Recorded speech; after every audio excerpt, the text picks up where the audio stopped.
All right, let's just dive right in. We have to talk about something, a really uncomfortable truth when it comes to human attraction. I mean, think about it.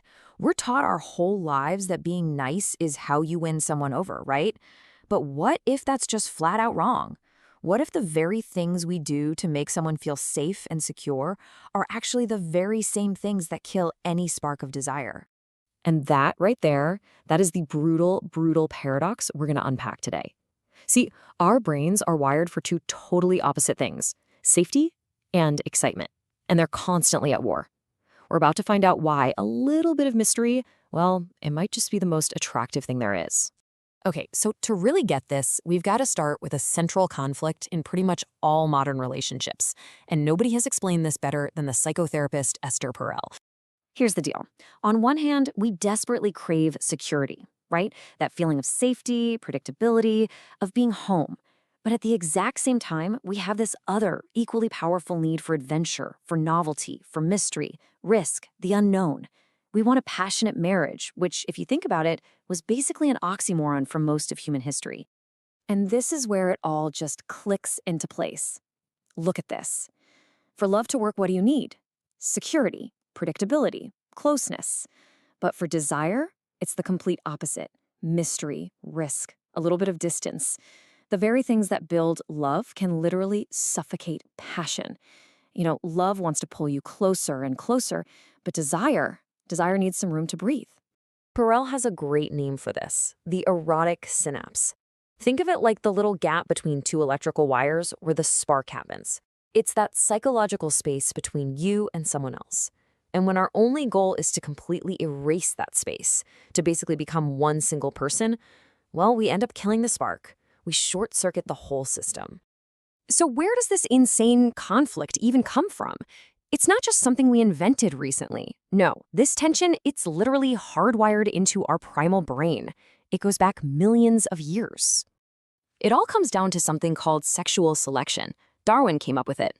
It explains why some traits become super common even if they don't help an animal survive. Think about a peacock's giant, flashy tail. It's not for survival. It's all about attracting a mate. And guess what? Our brains are still running on that same ancient software. So what's that software looking for? Deep down, on a subconscious level, it's constantly scanning for what are called fitness indicators. These are just clues that a potential partner is, well, a good bet, that they can protect and provide.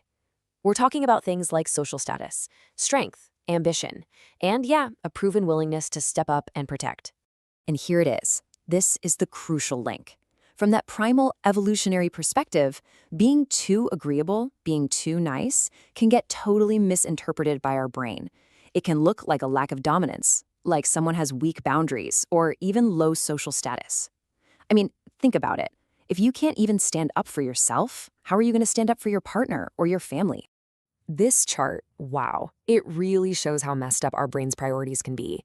So studies show that these dark triad traits, we're talking narcissism, Machiavellianism, that kind of stuff, they are often seen as way more attractive for short-term relationships. And why is that?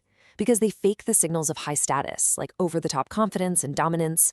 It's proof that our primal brain is, well, kind of dumb sometimes. It falls for the appearance of strength, even when it's totally toxic long-term. Okay, this leads us to a really basic rule of psychology that works for everything from the stock market to dating. It's called the scarcity principle, and it's so simple. We want what we can't have, right? When something is rare or you have to work for it, our brain just automatically assumes it's more valuable. And of course, the reverse is true too. And this is the trop of the nice guy or nice girl. You're always available. You agree to everything. You completely remove any sense of challenge or mystery.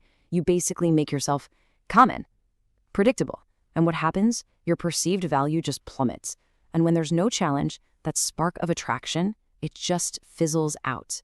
This is exactly why autonomy is so incredibly magnetic. Someone who has their own life, their own hobbies, their own principles that they won't bend for anyone, that person is inherently scarce. They're not just an add-on to your life. They are their own world, waiting to be explored. All right, so we've got the evolutionary wiring and these psychological principles down, but what takes those initial triggers and turns them into real, lasting desire? This is where we have to separate just biology from eroticism. Eroticism is what happens when our imagination gets involved.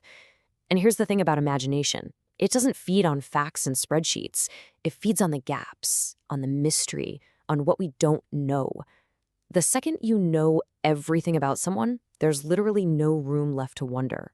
Now, this doesn't mean you have to be all secretive and mysterious. Not at all. It just means remembering that your partner is and always will be their own separate person.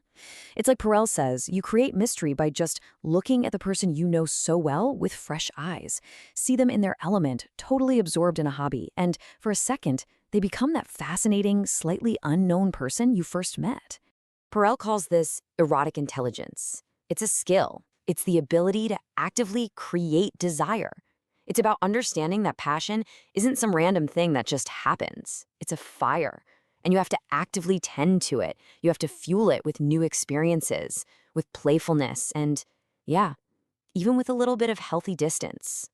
Okay, so let's put this all together. What does all this mean for actually being an attractive, desirable person for the long haul? So the answer isn't to learn a bunch of tricks. It's about being a whole person. First, maintain your own life, your own passions. Second, don't be afraid to disagree. Healthy friction shows you have a spine. Third, have what Perel calls a secret garden, some part of your inner world that is yours and yours alone. And most importantly, make sure your kindness is backed up by genuine, rock-solid confidence. And look, let's be crystal clear about this. This is not an excuse to be a jerk, not at all. The goal is to be a whole, self-respecting person who chooses to be kind, not because you're desperate for approval, but because that's who you are. Because ultimately, that's the real secret, isn't it? The most attractive thing you can be is just you, fully, unapologetically you, whole and independent. When you don't lose yourself just to please someone else, you give off this incredible confidence that doesn't need validation, and that is absolutely magnetic. So this whole thing leaves us with a really provocative question to chew on. What do you think? Is a little bit of danger, a little bit of unpredictability actually necessary to keep desire alive in a relationship? Or is it possible to have total security without killing the passion? It's something to think about, for sure.